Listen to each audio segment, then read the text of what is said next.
টিমমেটদের অবস্থা কেমন থাকে আসলে? এটা তো একটা সবাই পরিবারের সাথেই তার ধর্মীয় বড় উৎসবটা আয়োজন মানে উদযাপন করতে চায়। না, না স্বাভাবিক। এটা তো একটা মুসলিম ধর্মের একটা ফেস্টিভ্যাল।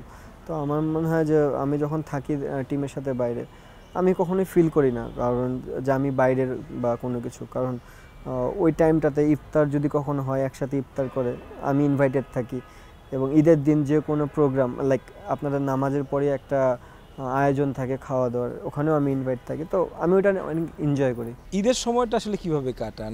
বন্ধু-বান্ধবদের সাথে আড্ডা তো হয়ই, হ্যাঁ? তো ওই সময়টা আসলে কিভাবে কাটে? আসলে অনেক ঈদই মনে হয় আমরা বাংলাদেশ টিম বাইরে করেছি।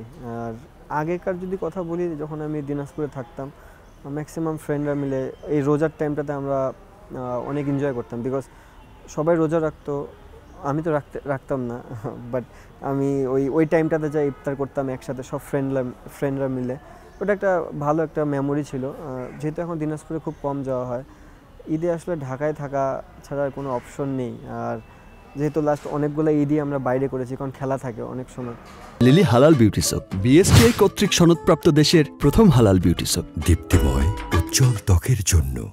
তো যদি দেশে থাকি তাহলে অবশ্যই দিনাজপুরে যাই ফ্রেন্ডের সাথে, কারণ ফ্রেন্ডরা ঈদের দিন অনেক ঘোরাঘুরি করে, খাওয়া দাওয়া হয়, পার্টি মানে মজা মাস্তি হয় অনেক, ফুটবল খেলি আমরা। সো ওটা মেমোরি থাকে, কারণ বিকজ ওগুলো তো সব আগের দিন। এখন যেহেতু ন্যাশনাল টিমে আসার পর খুব একটা দেশেও যাওয়া হয় না, দিনাজপুরে যাওয়া হয় না, ঢাকাতে ম্যাক্সিমাম সময় থাকা। যদি ঢাকাতে থাকি তাহলে ঢাকায় বাসায়, আর ন্যাশনাল টিমের সাথে থাকলে তো বাইরেই। তারেক হাসান শিমুল, সময় সংবাদ, ঢাকা।